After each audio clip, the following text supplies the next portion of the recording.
in the work that we do, the more and more we interview people that have had long careers in these environments, these kind of mainly occupational settings, deploying to very challenging environments, the people that have performed and stayed healthy through those careers, stayed healthy with maybe kind of periods where they were struggling a little bit, but they all talk about self-reflection. So getting to a point of there's a sort of developmental trajectory of self-regulation that allow them to perform consistently and stay happy and healthy whilst doing so. And that comes from regular self-reflection. Hi, folks. I'm Dan Dworkis, and this is the Emergency Mind podcast, a space where we bring together lessons from the emergency department and beyond about performance when it matters the most and applying knowledge under pressure. Our guest this episode is Dr. Nathan Smith. Nathan is an associate professor in security, behavior, and emerging technology at Coventry University, the head of science at Vollebak, that's Vollebak, the director of Stirland Research, and one of the project directors at Drift. Now, if that wasn't enough, he's also a fellow of the Royal Geographical Society and a former research scientist at the UK Ministry of Defence Science and Technology Lab. Throughout all of these endeavors, he describes himself as focused on resilience, performance, and health in extreme and high-risk environments. Now, there is so much in this episode.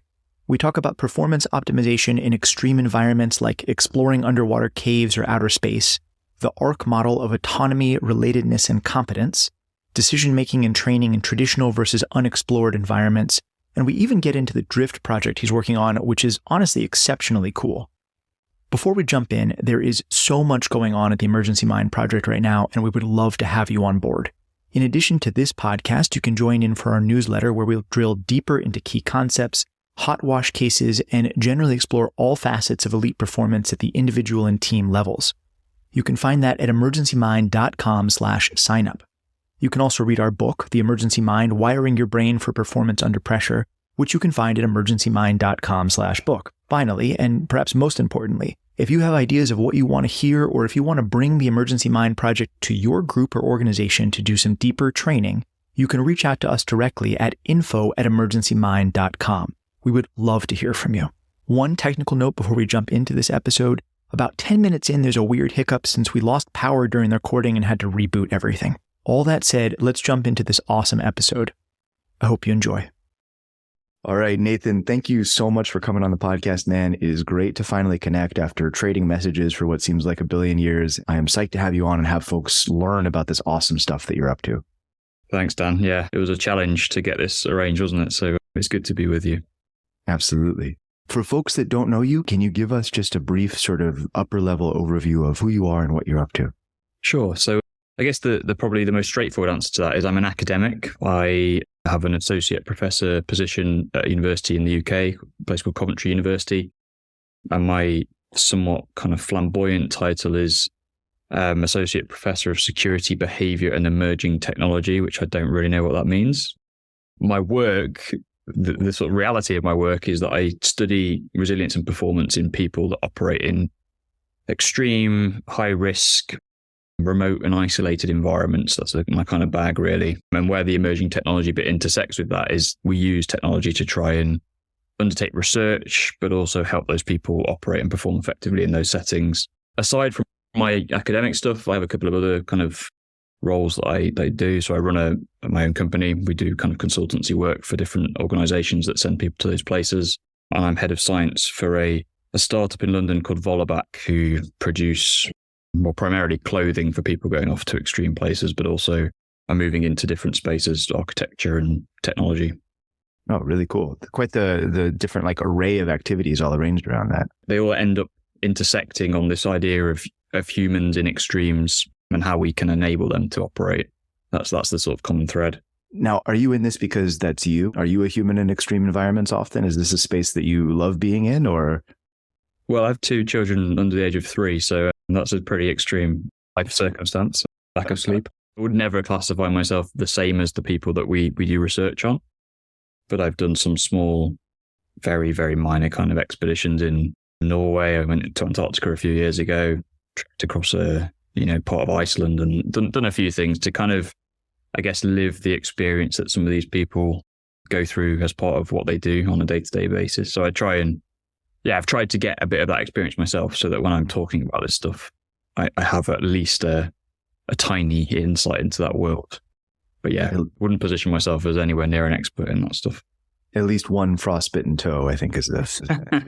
Yeah, a missing digit is a kind of a given. Hopefully not. Yeah. Hopefully not. So how did you get into this? I think my arc for today is that we're going to get into some of the different approaches from these different hats that you're wearing into what is resilience and supporting human performance in extreme environments.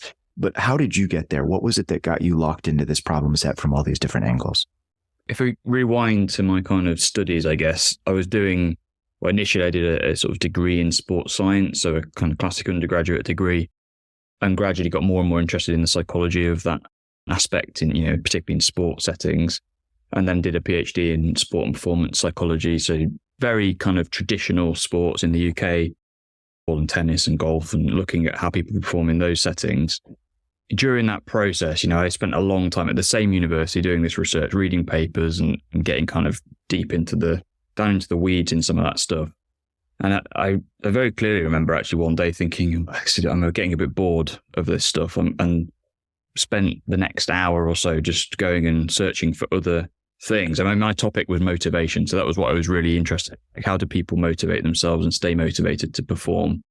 And my kind of thinking went off in this direction of like, where does motivation really matter? Like, what settings is motivation not just important for, like, are they enjoying what they're doing, but actually life and death? So I sort of went off in this weird intellectual journey into the sort of depths of the psychology literature and found this sort of niche area. And the first paper that I read was called Homo Invictus, the Indomitable Species. And it was, I read this thing and I was like, I don't want to swear, but I was like, this is really like captivating. It was by a professor called Peter Sudfeld, who's quite well known across various areas, but he did a lot of research on like polar scientists and astronauts and people that choose to put themselves under kind of intense pressure and stress as part of their work. And actually the reality, what he found over the years was that most of those people do well in those environments. It kind of opposed to the old school view that if you send people to these extreme places, they're going to come back broken or in some way unwell. He found the opposite of that. Oh, super cool. All right. Well, I mean, I'm inspired just hearing that, right? Like that seems like an interesting like approach to applying motivation into thinking about the psychological aspects of performance. Maybe it's worth sort of saying this, like when you're putting up the dichotomy between the, football or golf player that plays a sport and the folks that are doing some of the things that you're now involved in, you have this like traditional environment versus extreme environment. What do you see as the main salient differences between these things? Like, what is it that defines the environment that you're now spending your time working in? I would never kind of trade those two things off as like one's better or worse. So Right. Football and golf and stuff. Right. So it's not. It was more. I got interested in this stuff because it was exciting and sexy to me, and I was thinking, oh right, this is something I can really get my hands on. I think the difference, contextually, there's a very different environment. So the psychological and social threats might be quite similar in some ways. The observation from peers not performing very well, that kind of social facilitation effects maybe. There's the sort of psychological pressure that people are under to perform. But then if you look at the environmental or physical characteristics of the environment, that's usually where they differ quite substantially, especially when we're looking at kind of remote environment expeditions where you might be in extreme hot or extreme cold, separated from like resources that you'd rely on, so access to food and water. You might be in a microgravity environment if you're in space. So there's sort of physical features of the environment that are very different. There will then be kind of psychological and social differences as well. So, extreme high uncertainty in some of these environments, like if you're going into a deep cave system or if you're on an operation in a sort of denied area, if you think about the military and security aspect of some of the stuff we do, there's lots of uncertainty in some of those places where you don't quite know what's going to happen. You might be operating in an environment where there's a sort of socially hostile population that you're amongst. So there's quite different demands from a sports setting to then if we're starting to move into extreme and high risk groups that we tend to study, those demands differ quite significantly. So are we talking here about, and let's just push on uncertainty for a minute, are we talking here about sort of like bounded versus unbounded uncertainty? Is that sort of the metric that we're using? Because we think about uncertainty in I think about my shift that I had last night, right? Like, person comes up in front of me, they're presenting with terrible chest pain, and I'm looking at them and I'm like, okay, well, like, there's a couple of things that this could be, and here are some bad things, and here are some not so bad things. And I'm thinking through the probabilities and my resource management, and I'm matching all these systems up, and I'm training the doctors, under and around me to do that same multi-level threading and processing. But really, all of that uncertainty exists within some, like, they're unlikely to suddenly sprout a third arm and, be like, that was the cause of my chest pain. So what are we dealing with in terms of how big or deep this uncertainty is?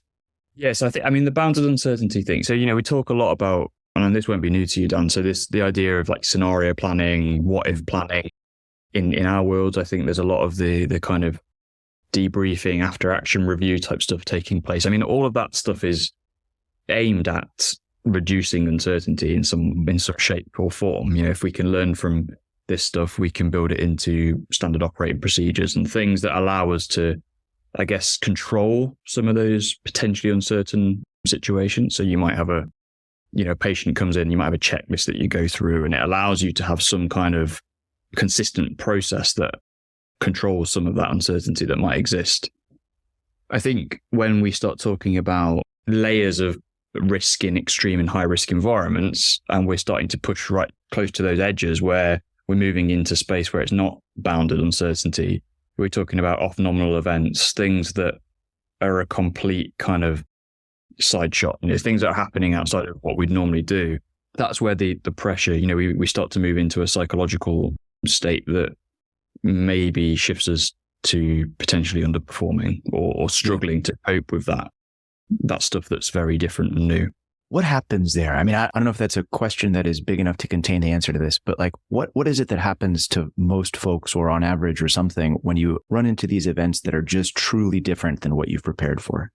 When we're talking about kind of, I guess, highly skilled people, so people that have been, very well trained on standard processes and procedures, but maybe also selected for their ability to solve problems and be creative and be adaptable and flexible, you would hope in those situations those people are able to adjust and adapt their approach so that they can navigate their way through those situations. I refer a bit to a good colleague of mine, a guy called Professor Lawrence Allison, who has done a lot of research on decision making under pressure, and they do work on kind of least worst decisions. So people that are put in a situation where you've got 5 decisions and they're all rubbish, like, all of the outcomes, they're all bad decisions. So they call them least worst decisions. So what they're really trying to do in that situation is find the least worst one out of those options. And when they talk about doing that, they're very, very clearly is like, what's the goal? That's the thing that people go back to, is to avoid this experience, what they call redundant deliberation. So, people sometimes get into those situations that are so new and novel that they end up trapped in this cycle of trying to figure out like, what is the best thing? And they call it redundant deliberation, where they're just going through the potential consequences of these decisions rather than going, actually, my goal here is to save lives. And so this is the best choice to get to that point. So they can kind of short circuit the decision process a little bit. So there's things that happen in those environments. We kind of know that adaptability, cognitive flexibility is quite important in those situations. If we start to move that into a team context, this is where you might see like classic team models. There's a sort of adaptive teams model that Gary Klein proposed quite a long time ago now. I think it was the early 2000s, where they talk about communication, cooperation, and coordination being the kind of central components of adaptive team performance. Those things may break down when you start to put people under extreme pressure in those kind of very unusual and novel situations. I guess that's how some of that might play out from a theory-informed perspective. So let's say we're listening to this and we're not somebody who is regularly exploring ice caves underwater in the Arctic, which is probably most of us. But still, there's a lot of parallels to this, because a lot of us run into these situations that are quite unexpected for us, although perhaps not with the same frequency or impact that we're describing. So I guess I'd ask sort of 2 questions. One is, in your experience working with these folks, how do we set ourselves up for success in these environments? And that's a huge question that we can wander through for a while. And the other is, I guess on a sort of smaller note, how much of this uncertainty does it really take to trigger this in us? right? Like this kind of things we're describing probably isn't going to happen when I'm driving to work. But how likely am I to encounter this? Or where do you see this sort of playing out in a lot of other lives? Two really good questions. So I think with the first one, I'd start with the importance of self-reflection. So I'd say that kind of as a throwaway comment, but actually, the more and more in the work that we do, the more and more we interview people that have had long careers in these environments, these kind of mainly occupational settings, deploying to very challenging environments. The people that have performed and stayed healthy through those careers, stayed healthy with maybe kind of periods where they were struggling a little bit, but they all talk about self-reflection. So getting to a point of there's a sort of developmental trajectory of self-regulation that allow them to perform consistently and stay happy and healthy whilst doing so. And that comes from regular self-reflection upon what I was doing, what impact it had on me, how effective it was, and what I might do different next time. So that's a very common thread across everyone we speak to that sort of excelled in these settings, is this sort of regular kind of mental check-in with themselves on what I'm doing.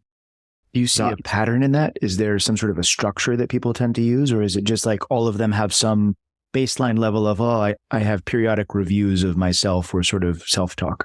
Yeah. So it's a bit of self-talk. I think there's a lot of people do it as part of their sort of post-performance routines. So like they've been in a performative scenario and they use it as a way of kind of capping it off and mentally detaching from what they've been doing so that they can then kind of get the rest recovery in and stuff. That's a common thing that we hear is like, I'll cycle home from work at the end of the day and I'll be using that time as well as concentrating on the road, but I'll be using that time to process some of the stuff and just being reflective of what's happened and how I've dealt with some of those things. I think within that, there's a tendency, at least the people we've interviewed around kind of the psychology of resilient function and performance, there's a tendency for them to move away a little bit from technical and tactical things to more of a human behavior focus. So they're starting to venture into a little bit more of that kind of, how effective was my team working today, or how well did I make decisions or not?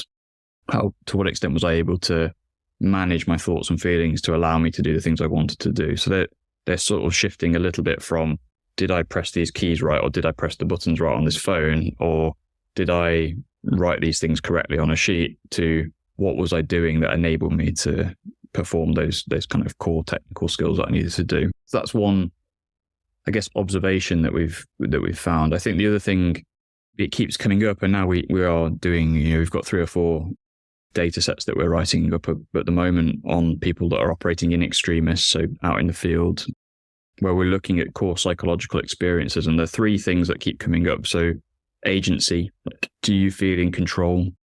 Relatedness or connection, like, do you feel like you belong in that environment? Are you trusted and supported by other people?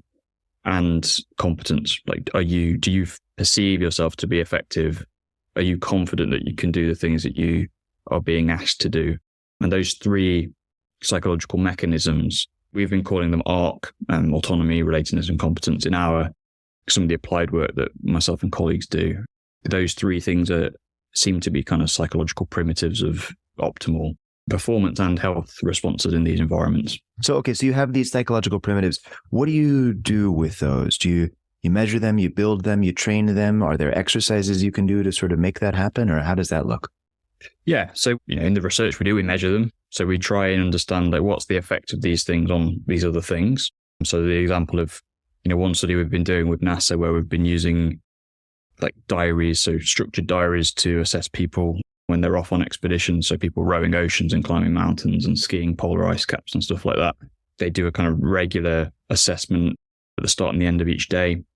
And we've been looking at the relationship between those factors that I've just mentioned and a range of behavioral health and performance outcomes to see if there's a consistent pattern of relationship. And if I tell you I've got high autonomy, what does that mean for these other things? So we've been looking at that on a daily basis. But what we've also been interested in is the recursive effect. So what effect does that relationship on that given day have on what happens the next day? And what we see is that if you say, as an example, my autonomy is high today, you also report higher perceptions of self-performance, higher perceptions of team functioning, better behavioral and mental health.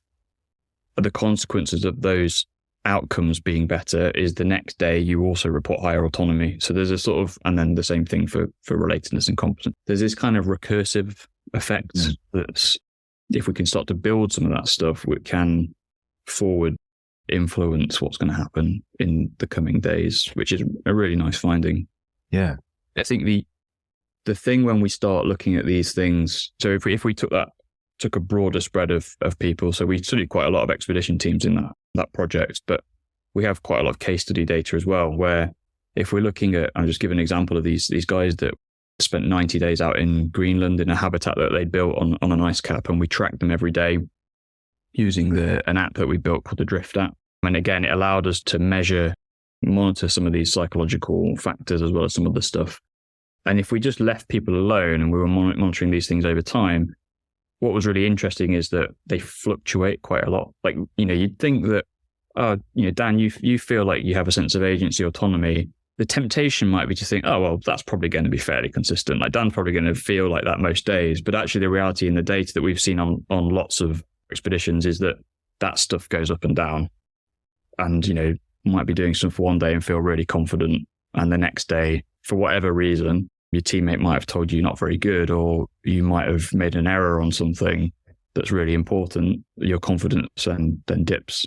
And so if we leave these things to chance, the likelihood is that they'll be going up and down, fluctuate, which is normally fine. But if we're talking about situations and job roles or environments where the ability to perform is crucial for safety and health, then we probably don't want to leave that to chance. So we try and do things, or we try and focus on how we might help people enhance those perceptions, those psychological perceptions.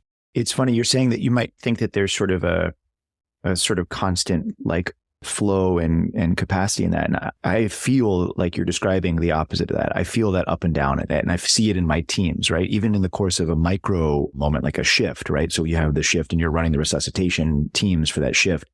You'll see people spark up and feel really competent and, high levels of relatedness and autonomy. And then something will happen and they'll just crumble apart.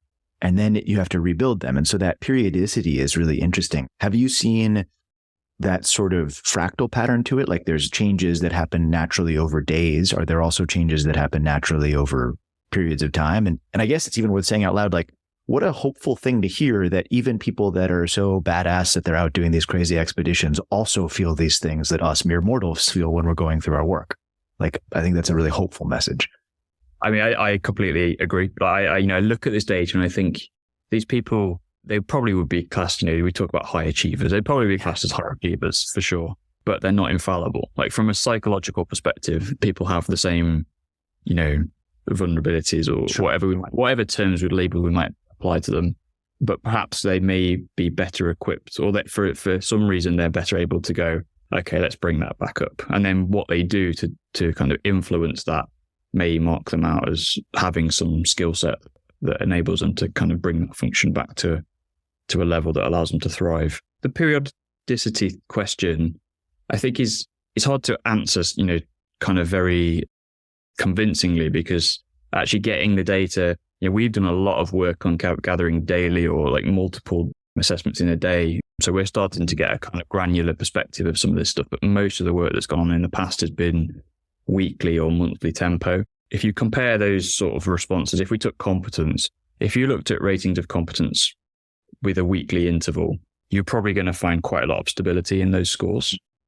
Right. If we look at it at a granular level, a daily level, or a 3 times daily level, you get more variability. And there's some data published on this recently. It's like, if the more fine-grained we go, the more variability we're probably going to capture in these experiences. And that's partly to do with how we're getting people to think about and frame their responses to those types of assessments. It's like, in the past hour, in the past 3 hours, how have you been feeling, versus overall in the past week, how have you been doing? You're going to capture a little bit different perspectives. It's interesting to think about, is this churn? Is it literally just froth, basically, that like your mind is doing stuff and people's minds do stuff? Or are you really seeing sort of like a moving window average effect where you're really sort of like summing up over your experiences as you reflect on them? And probably, as you're describing from the self-reflective practice, probably the act of summing up your experiences actually is a transformative event, not just like a summative event. not just like a reflective event. You're getting into some interesting tools there about how, because like obviously we're really interested in this, right? We want to understand how to maximize our ability to perform under pressure, whether that's the pressure of a resuscitation room or tying the right knot on the side of a freezing mountain and like getting it correctly, right? So we're interested in enhancing these things and in figuring out how to keep that almost like psychological momentum you were describing going. Am I reading that right? Yeah. I mean, I think the question around how are we informing those ratings or those self-evaluations, I think it's probably a bit of both. It's probably a bit of, there's something, we aggregate experiences and then we try to inform a perspective. There may be a little bit of, there's particularly powerful things that influence those. And so that takes precedent. So it's probably a bit of both. I think what we found when we've been doing some work recently where through a fairly demanding assessment and selection program, we've been getting the candidates that are on that program to use a logbook. So like every couple of days, they're reflecting on these experiences as they're going through demanding situations. And what we're seeing, the variability in those scores, so that how they're responding to those experiences is shaped very much by the things that are being done on that course. And we know, there are certain periods of that course where there are very difficult events or it is particularly challenging. And we see that reflected in the perceptions of the candidates. So I would say that probably the demands of a situation will influence some of that stuff, which gives you confidence because, if you can start to predict like, okay, there's going to be these difficult things coming up and it might then influence my psychological function in this sort of way, which we can give you some data and show you, look, this is what tends to happen to these people. Yeah. Then you can be thinking through what might I do to manage that effect. I think immediately of the second year January slump in emergency medicine training, right? So you have a 4-year program, you come through, there's all this stuff you go through as an intern, you hit your stride as a second year, you start realizing you're maybe getting a little bit of skill, your autonomy rises, your competence rises, you're no longer the junior, you're more part of a team. And then it becomes winter and something goes wrong and you lose your first patient, maybe you have a series of hard cases, but it's almost totally predictable if you were to look at folks' mental health, that January, somewhere between second year, it's third year for some folks out of a 4-year training program, is a total low point. And we've started, at least in a very abstract sense, to be like, it's normal to feel like crap right now. You will probably feel better afterwards. Most people do. But that's such a blunt instrument compared to what you're describing in order both like from the diagnostic perspective and the hopefulness perspective of being like, okay, know this is coming. Yeah. I think that's where this organization that I'm talking about, we're doing a similar kind of thing to what you've just described. They're saying, look, we know this course is quite hard. Here are some of the things you might experience and feel. I think we were trying to go with this project that we were doing, we're trying to move it on a little bit and go, okay, we know it's quite hard. These are some sort of the things you might experience and feel. This is the effect from a psychological perspective. This is the mechanism it's probably going to be influencing those experiences we've talked about. And by the way, here are some skills and techniques that you might try and develop. And through the reflective practice that we get them to engage in, we start to get them to think about how specific strategies or sets of strategies have influenced agency or autonomy or made me feel more confident or made me feel more related. So they're starting to build this personalized toolbox where they can go, okay, in the past, this situation happened. I did these things that made me feel like a better part of the team, or it made me feel like I could do things better. They're starting to make that. These aren't psychologists, but they're starting to get the idea of, okay, I did this thing, it had this effect, and here's probably why, or here's one explanation for why that might have worked in the way it did. That's the aim. Because if we can equip people with that, it's a bit like giving them a bit of a mental hook to go, okay, I can think about these things in all of these behaviors that I'm engaging in, or these processes I'm using to manage my thoughts, feelings, and behaviors. And then I can have an explanation for why it might have worked.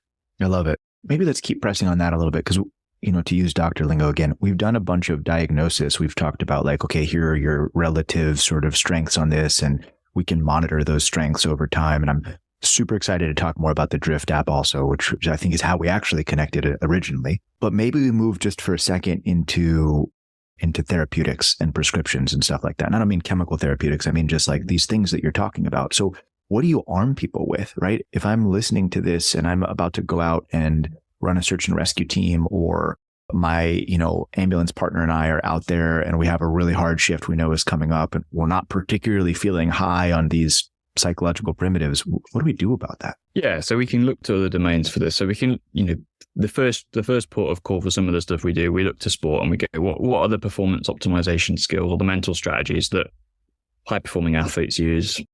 And these have been, translated into work with military populations and other kind of tactical populations. We've been doing a big project that we just published some work on, where we're looking at things like mental rehearsal, imagery visualization as a tool for equipping people with something that allows them to control what's going to happen. We can influence and manage the images we create in our mind. Self-talk, that inner voice, the inner dialogue, how can we adapt that to be more effective for us? I remember a colleague, Dr. Mustafa Sarko, who's done a lot of work on resilience over the years, and I very clearly remember him saying, we can always look at a situation from more than one perspective. It doesn't matter the situation. We have the choice to look at it from a different perspective. We don't have to look at it with blinding optimism. Like if it's a really rubbish situation, we don't have to think it's really great, but we can maybe shift ourselves away from it's really terrible to something a bit more neutral. So we can use our self-talk to, we call it reappraisal or reframing. We can use our self-talk to manage some of that stuff. Now, imagery and self-talk can be used for lots of different purposes. They can be used to acquire skills. They can be used to motivate ourselves. They can be used to prepare to perform, to do lots of different kind of things. So they're quite useful mental skills. There's things like breathing and activation control. So there's, box breathing and these kind of double inhale breathing, this sort of stuff that allows you to control the nervous system, essentially, the kind of sympathetic, parasympathetic nervous system. It allows you to bring yourself up if you're not feeling quite ready to perform. So if you're feeling a bit lethargic and not in that state that's useful for your performance, you can bring yourself up. If you've got that kind of, the buzz of a adrenaline-inducing situation and the heart rate's going and the breathing's going, it can use it to bring yourself back down a little bit. So there's the breathing, attentional focus type work. So, this to me is a very interesting one because we talk about high pressure, high risk environments as, when we talk about stress in those settings, we sometimes talk about stress as being adaptive for performance. So, it helps activate our concentration. It alerts us to threats. It's a very, it's part of our survival optimization system. It's the thing that's allowed humans to run away from saber-toothed tigers and to overcome some of these challenges in our history. But it can also lead to kind of tunnel vision or attentional narrowing. And so being able to zoom in and zoom out, that attentional focus is really important. And that allows us to pick up cues that if we miss them, that might be a big issue. So controlling that attention is really, really critical. So there's this kind of mental skills that we talk about. Now, I've been quite keen to, with some of the work we've been doing, move away from just mental skills, because there's a whole load of other stuff over here, coping strategies, maybe slightly more proactive regulatory behaviors, things like rest recovery, which, you do that usually outside of periods of kind of acute stress. Right.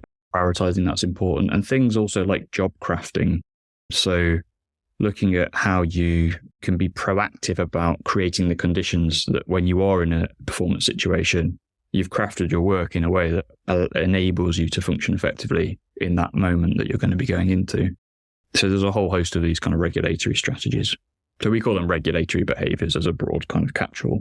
Can we focus for a minute back on the attentional work that you're describing? Because I think that's one that really resonates in and out of the emergency department as well. We're often, similar to a lot of the groups you're working with, we're often engaged in a highly technical maneuver that requires deep focus. You're putting a 3mm wire through a 4mm hole and it's bloody and everybody's moving and, et cetera.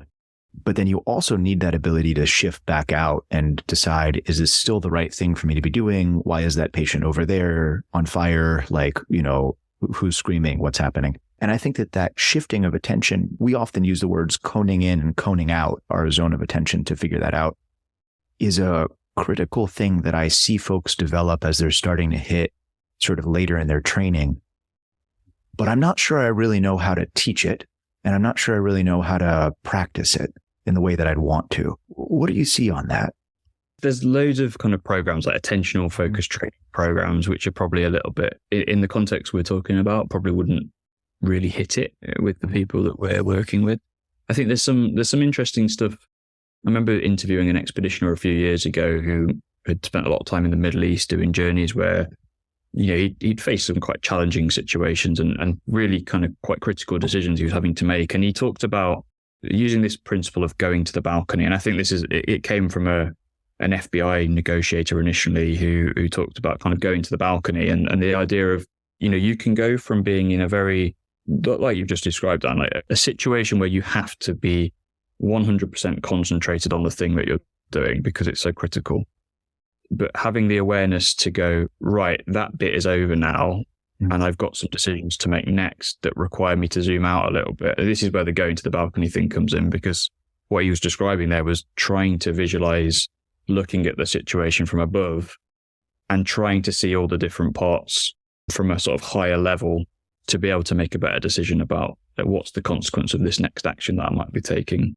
And same with, people when we talk to like high altitude mountaineers that are having to make decisions about, they've just done a really difficult pitch and they're having to make a difficult decision about like, do we carry on or do we try and go back? Or, things are getting a bit risky. And one of the things that they've consistently said to us is you don't have to rush those decisions. Even if it feels like things are getting quite tense and we're in a hurry, you've normally got more than a split second to make those decisions. So take a step back and just think through, even if it takes you an extra minute. Usually people have a bit more time than they realize to make those decisions. Yeah. And we're bumping up there into the whole, a tool that is used across disciplines, this mantra of sort of like slow is smooth and smooth is fast, right? To really slow down the way that you're looking at it. And I think that a super skill that you're talking about that allows you to deploy some of these skills is the ability to understand when you are actually forced to act and when you're not, right? Because you start early expedition, early whatever, and everything feels like a crisis and an emergency and whatever, and you're just throwing yourself at it. But you watch the folks that have been doing it longer and they're really almost like parsimonious with their energy. We were talking about this with my team last night, really like, you can't possibly make every decision perfectly. You have to really spend your energy where it's most useful for the people that need your help, right? So how do you learn which sets of decisions are the ones to hyper-focus and throw your energy behind and which ones are the ones to step back and think through slowly? I think that one of the strengths in the way that you're describing it is having this mental model of on the floor, on the balcony, like you're going to use both of those threads, or what David Marquet describes as sort of red work, blue work, right? Your red work, your head's down, your blue work, your head's up. And you're literally sometimes moving the position of your body to remind yourself to think about it from these two streams. That skill in and of itself is something I'm really fascinated on. I struggled to develop that when I was coming up as a doctor, and I'm now really involved in teaching that to folks because I think it matters so much. I love the thought process of layering that with, okay, I'm going to have the skill of zooming out, and then I'm going to have the skills I'm going to deploy when I'm zoomed out or zoomed in. And you're sort of organizing this mentally into your toolboxes. I mean, we would think of all of that stuff as regulatory behavior, essentially. It's what are you doing to, you have this goal, and regulatory behavior is they are goal directed. They're strategies, whether we're using them consciously or unconsciously, that allow us to think, feel, and behave in a way that gets us close to the goal that we're hoping to achieve. I think the issue when we're regulating ourselves in an unconscious way and we're not aware of it, which is most of the time probably, especially in stressful situations, we sort of blunder our way through without necessarily, you get to the other side and we're like, oh, I did that all right, but I can't really remember how I did it. So sometimes it's about just maybe raising the consciousness level of like, okay, I've been in this really critical, the situation where I've got my head down, the red kind of work, being conscious enough to go, okay, now I need to step back and bring myself back. And I mean, that's a skill in itself, but I think it's something that people can be trained to pay more attention to. Have you seen anything in the groups you work with about setting up triggers for that moment? Like times to remember, like, we have a thing where, you're running a significant trauma. There's usually a slight pause moment when everybody leaves the room for an X-ray. And so one of the things we do is we train our leaders to, when you see the X-ray, take a step back and summarize, right? It's an external trigger that allows you to sort of kick yourself back out of that. Have you seen anything else about that or anything that works better than that?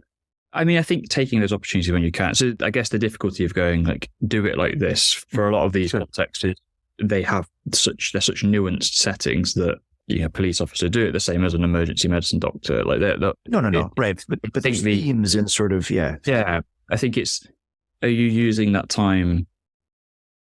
Are you using the time that you have to help? If you're really interested in maximizing your function, your performance, are you using those times that you have to do that? And that might be doing nothing sometimes, like purposefully doing nothing. And so taking the time to rest, which may require you to do some kind of switch off routine. So allow you to mentally detached for a period of time to be able to then come back fresher and be ready to perform. But being purposeful about what's happening in those times is something that people talk to us about, if we want to maximize our performance. That might not just be a self-focused activity. That might be, if we go back to talking about the relatedness aspect of this, it might be going, I'm going to go and ask other people how they're doing. The reason we're increasingly interested in that issue, and we've got a paper that we're writing at the moment that's going to come out soon, hopefully, looking at the synergy between extreme teams. So the teams I study are isolated, confined and extreme teams, and new venture entrepreneurial startup teams. And we've been looking at the kind of synergy between those two because there's psychologically and socially, they're quite similar. And one of the things that we've been talking a lot about in that work is that the team itself is a direct input to individual coping and self-regulation.